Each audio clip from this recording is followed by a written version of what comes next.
Welcome to SM Chaudhary physics classes at BD Gurukul. आप सभी बच्चों का BD गुरुकुल में स्वागत है। और आज हम आपके charge distribution, continuous charge distribution समझो, इस कंटिन्यूअस चार्ज डिस्ट्रीब्यूशन समझो, इसके बारे में बता दें। अब ये चार्ज डिस्ट्रीब्यूशन क्या है इसके बारे में देख लो। सबसे पहले हम क्या जानते हैं, एक छोटा सा पॉइंट, अभी हमने कूलम्ब्स लॉ पढ़े थे जिसमें याद किए थे point charges attract each other या रिपेल ईच अदर, वहाँ पर हम कूलम्ब्स लॉ पढ़े। लेकिन यहाँ पर हम आपके कूलम्ब्स लॉ नहीं बल्कि कोई ये बॉडी है, इस बॉडी के कारण चार्ज कितना होगा ये हम पढ़ते हैं। इसी आधार पर हम आपको बता रहे हैं चार्ज डिस्ट्रीब्यूशन। अब ये चार्ज डिस्ट्रीब्यूशन क्या है, अपने अपने कॉपी निकाल लो और लिखते चलना। यहाँ पर हेडलाइन हमने लिख दिया, charge distribution.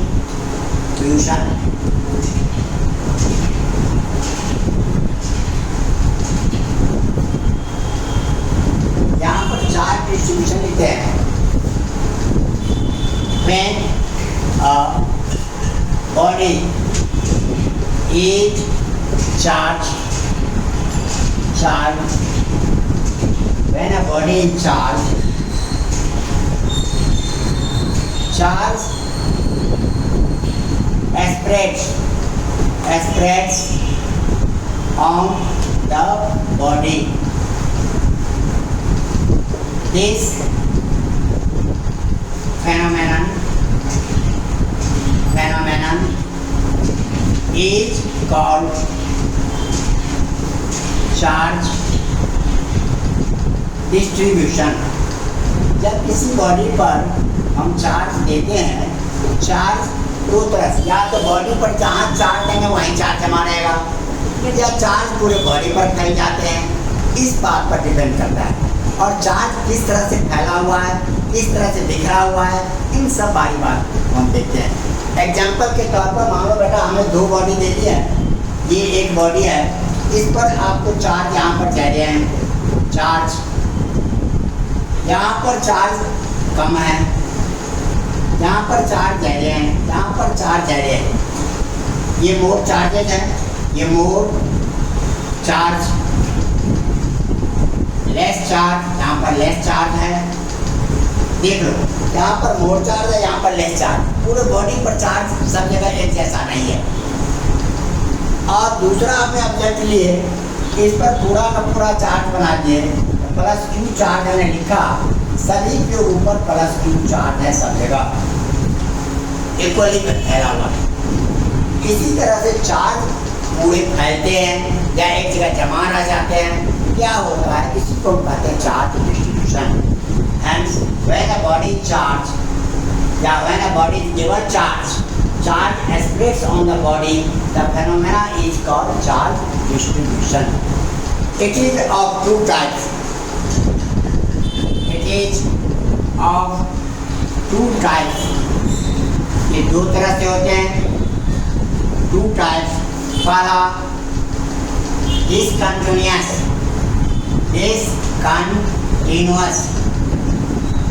charge distribution, and next है हमारा पास continuous charge distribution। ये हमारे पास हो गया। It is a two type, discontinuous charge distribution and continuous charge distribution। अब दोनों में अंतर देखो। डिसकंटिन्यूअस में बॉडी पर हमने चार्ज दिया, कहीं पर चार्ज ज़्यादा है, कहीं पर चार्ज कम है, जहाँ पे कहीं पर चार्ज ज़्यादा है, कहीं कम है, कहीं ज़्यादा है, कहीं कम है, सब जगह एक जैसा नहीं है। ये हमारा हो गया डिसकंटिन्यूअस, जिसको हम कहते हैं discontinuous charge distribution. Discontinuous charge distribution, और इस पर चार्ज सब जगह एक जैसा है, सब जगह हमने प्लस दिए, प्लस सब जगह इक्वली है फैला हुआ, देख लो इस तरह से। इसको कहते हैं कंटिन्यूअस चार्ज डिस्ट्रीब्यूशन। अब ये हमारे पास हो गया कंटिन्यूअस चार्ज डिस्ट्रीब्यूशन। रियल में किसी बॉडी पर चार्ज देते हैं, चार्ज कहाँ रहता है, चारों तरफ फैल जाते हैं या किसी खास जगह पर रहते हैं, ये हमारा कहलाता है कंटिन्यूअस। देख लिया। अब ये हमें इसलिए करना है, हमने कूलम लॉ अप्लाई किए पॉइंट चार्जेस के लिए। आपने कूलम लॉ पढ़ा था। According to coulomb's law the force of attraction और repulsion between 2 point charges is directly proportional to product of charges and inversely proportional to the square of distance between them। लेकिन यहाँ पर हमारे पास चार सब जगह एक जैसा तो है नहीं, पूरा बॉडी है फैला हुआ है। इतने बड़ी बॉडी पर कहाँ चार्ज कम है कहाँ अधिक है, उनका क्या कूलम्स लॉ काम नहीं करेगा। उसी के लिए यहाँ पर हमें ये पढ़ना पड़ता है। अब यहाँ पर हम पढ़ते हैं न्यू टॉपिक्स। नोट कर लिया आप लोग यहाँ तक। अब न्यू टॉपिक्स में आ जाओ। Linear charge distribution. Linear charge distribution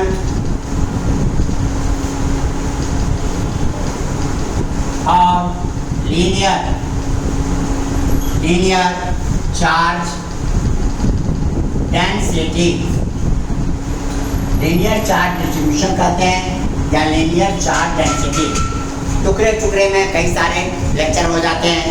real में फिजिक्स में जब एक टॉपिक पढ़ो तो पूरा पढ़ो, 5 मिनट 10 मिनट एक्स्ट्रा लग जाएगा और ज़्यादा कुछ नहीं हो जाएगा। अब आपके पास अगर लीनियर, अब किसी बॉडी पर चार्ज है, लेंथ वाइज कितना चार्ज है, लेंथ वाइज जो चार्ज रहता है उसी को हम कहते हैं लीनियर चार्ज डेंसिटी या लीनियर चार्ज डिस्ट्रीब्यूशन। अब हमारे यहाँ तो वजन के हिसाब से सामान बिकते हैं, फुट के हिसाब से बिकते हैं। कई जगह जाओगे, ये आयरन का क्या रेट है तो लिख देगा 100 रुपीज़ या 100 kg पर मीटर। इस तरह वहाँ पर मास लीनियर मास डेंसिटी कहलाता है। इसी तरह से यहाँ पर देखो। अब पहला point, the charge per unit length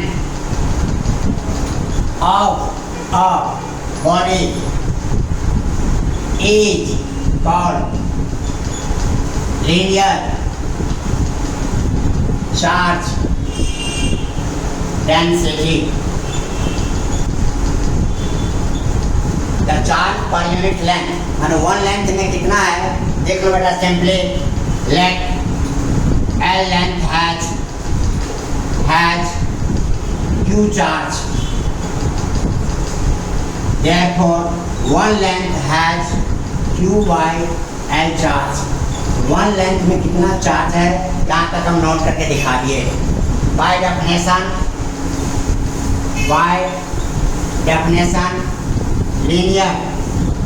linear charge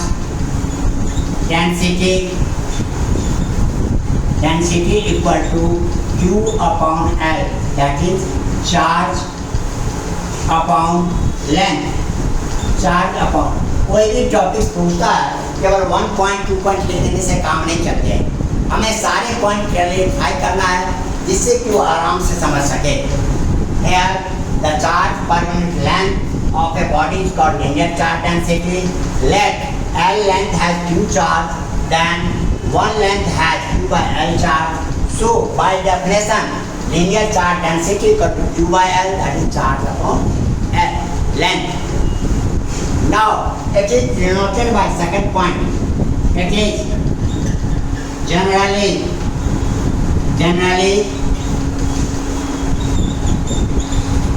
denoted by lambda। इसे हम जनरली लैम्डा से शो करते हैं। therefore lambda equal to Q by L। ये आपके फॉर्मूले हो गए। Q equal to lambda into L। Next formula L equal to Q by lambda। ये आपके फॉर्मूले बन गए। जब आप नीट की तैयारी करते हो, जेई की तैयारी करते हो, तो वहाँ पर फॉर्मूला का हर पार्ट मालूम रहना चाहिए। मान लो 1 क्वेश्चन सॉल्व करने में 1 सेकंड बच गया, 30 सेकंड में 30 सेकंड बच जाएगा 30 क्वेश्चन करते करते। और जब 30 क्वेश्चन बचेगा तो हम फिर टाइम है तो मैं नेक्स्ट क्वेश्चन पर अटेम्प्ट कर सकता हूँ। यहाँ पर ये आपने लिखा है, इस साइड आप लोग लिख लिए। आज बढ़िया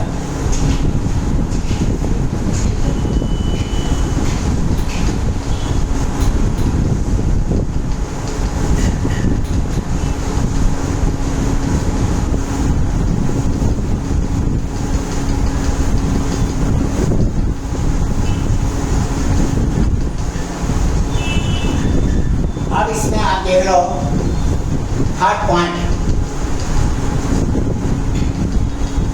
इन टर्म्स ऑफ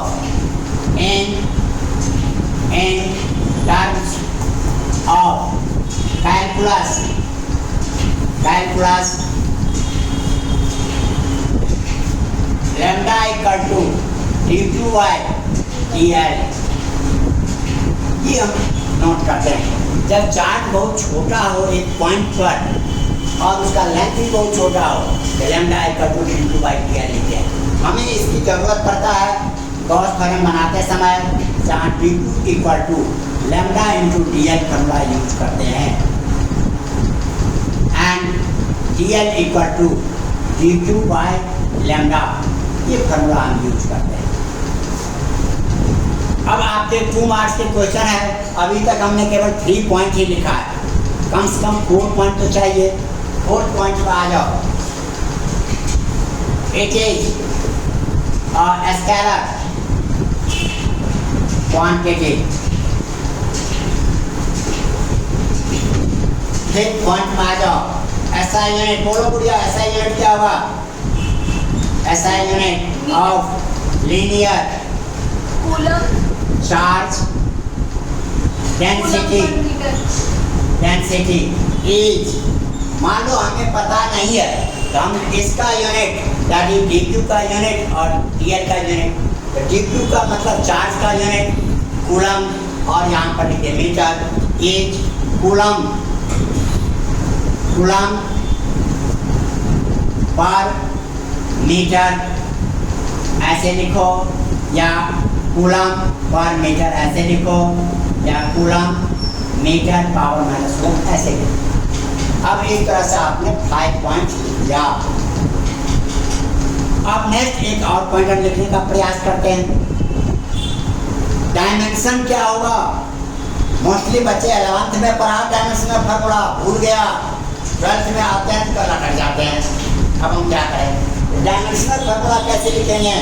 तो आपने 11th में पढ़ा था mass length time are known as basic quantities, लेकिन आगे चल के एसआई यूनिट में आपने क्या पढ़ा? Mass, length, time, chemical substance, current, electric current, ये सारा पढ़े थे। ये 7 बेसिक क्वांटिटीज होते हैं। यहाँ पर हम डायमेंशनल फार्मूला लिखते समय देख लो,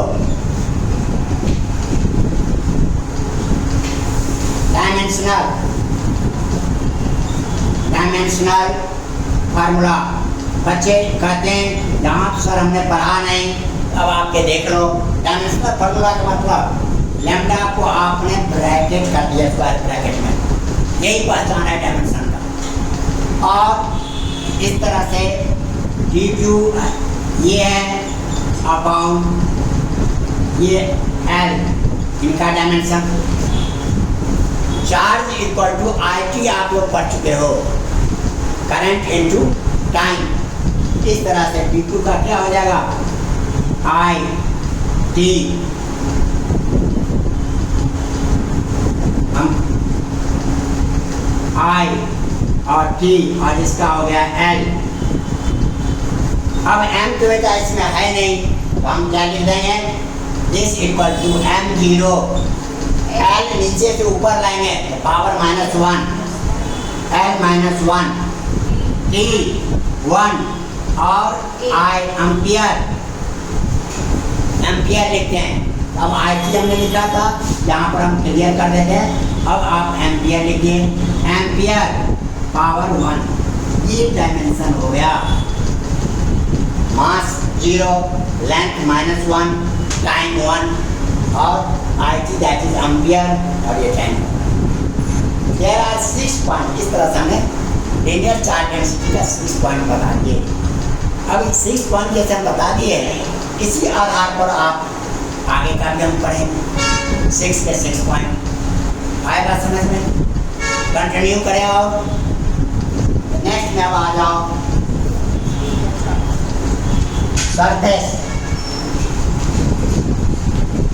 सरफेस चार्ज डिस्ट्रीब्यूशन और surface charge density. The charge per unit area, charge per unit area या सरफेस एरिया लिख दो। Surface area of a body is called surface charge density. Surface charge density. S area, यहाँ पर length के लिए हम क्या लिख देते हैं? Let. S area has Q charge, one area has QY as charge. By definition, surface charge density equal to Q upon S, charge upon area.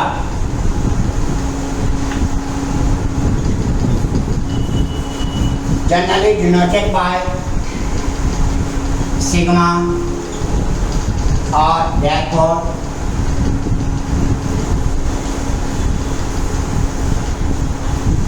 sigma equal to Q upon S, or Q equal to sigma into S, implies S equal to Q upon sigma. देखो charge per unit यहाँ पर समझ लो, surface charge density कहेंगे या surface charge density distribution. The charge per unit surface area of a body is called surface charge density. If S area has Q charge, then one area has QS charge. Therefore, by definition, surface charge density equal to QS, charge upon area. It is generally denoted by sigma. Sigma equal to Q upon S हो गया। Q equal to cross multiply कर दो sigma into S, S equal to Q by sigma. Next point इधर देखो terms of calculus. यहाँ पर हम sigma equal to क्या लिखेंगे? सिग्मा इक्वल टू, यहाँ पर एरिया की जगह पर हमने स्मॉल एरिया ds लिख दिया।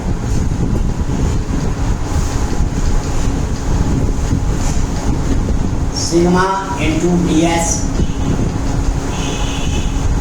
ds equal to sigma upon dq upon sigma. Sigma equal to d2 by ds, dq equal to sigma into ds, s equal to dq by sigma. It is a scalar quantity. It is also a scalar quantity. SI unit of surface charge density. Surface charge density is coulomb per meter square. Area का हमारे पास दो होता है, देख लो बेटा, 2 होते हैं, L into L, ये आपका हो गया coulomb per meter square। Dimensional formula थोड़ा सा चेंज हो जाएगा। यहाँ पर हमने एरिया लिखा है सिग्मा dq by ds और dq जगह पर I80 एम्पियर इंटू टाइम और एरिया की जगह पर L स्क्वायर। ये हमारे पास बन गया L m0 L-2 T1 A1। इस तरह से आप छोटे से टाइम में आप सरफेस चार्ज डेंसिटी भी सीख लिए। अब इसका लास्ट टॉपिक्स है लास्ट टॉपिक है इसका वॉल्यूम चार्ज डेंसिटी। वो भी वेट करो, वो भी मैं बता ही देता हूँ, जिससे ये टॉपिक्स एक जगह पूरा कंपैक्ट मिल जाए। अब आर यू रेडी? आप लोग लिख लीजिए पूरा, आप लोग लिखो, तब तक मैं इधर करेक्शन कर देता हूँ। इस साइड पर लिखिए, भैया आप लिख लीजिए इस साइड। चलो अब आपको डायरेक्ट आ जाओ। वॉल्यूम चार्ज डिस्ट्रीब्यूशन और volume charge density. The charge per unit, the charge per unit volume of a body is called volume charge density.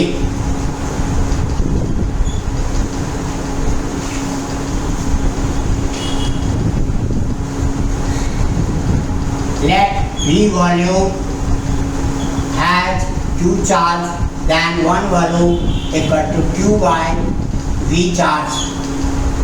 By definition, volume charge density, volume charge density equal to Q upon V लिखा हमने, charge upon volume. ऐसे generally denoted by रो से show करते हैं इसको हम, रो। Therefore,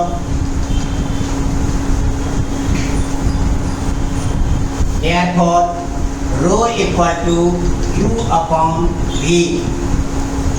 V for volume है और इसी को लिखते हैं Q equal to rho into V। Direct formula use करते हैं, V equal to Q upon rho। इस तरह से हमने देखो इसके भी सेकंड पॉइंट तक पहुंचा दिए। Now have you noted this side? Everyone, then in terms of calculus, rho equal to dq by dv and dq equal to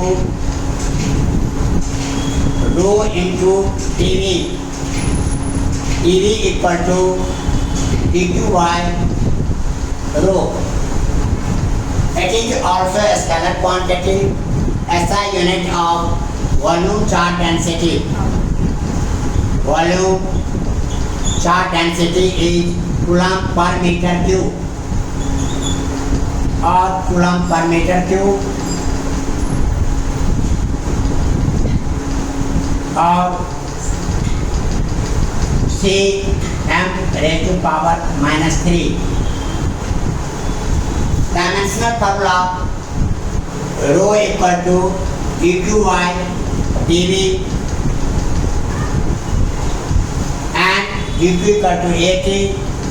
volume है length into breath into height, volume के लिए हम लिख देते हैं L पावर 3। अब इसमें है नहीं m power 0, L power -3, A power 1, D power 1। इस तरह से आपके डायमेंशनल फार्मूला के दिखा दिए। वॉल्यूम चार्ज डेंसिटी भी सारा नोट कर लो। अब आपको कहोगे सर इसकी ज़रूरत कहाँ पड़ते हैं? इसकी जरूरत पड़ता है गॉस थ्योरम में, जहाँ पर आपको surface charge density, volume charge density, linear charge density की जरूरत पड़ती है। इस तरह से आप लोग इस पूरे टॉपिक को कंप्लीट करिए। और सभी बच्चों से मेरा रिक्वेस्ट है, एडवाइस है, आप लोग जो लाइक सब्सक्राइब नहीं किए हैं लाइक सब्सक्राइब करो। साथ ही ज्वाइन बटन के द्वारा IIT JEE की प्रिपरेशन के लिए आप डायमंड बटन ज्वाइन करो, जिससे कि हम IIT JEE का प्रिपरेशन करा रहे हैं। कल हमने इसका पहला लेक्चर केवल इंट्रोडक्शन दिए थे। आज से टॉपिक वाइज क्वेश्चन हम इसका शुरू करेंगे। आज का टाइम है 9:30 PM। 9:30 PM में हम क्लास शुरू कर देंगे। 2-4-5 मिनट आगे पीछे भी हो जाए तो वेट कर लेना। Thank you.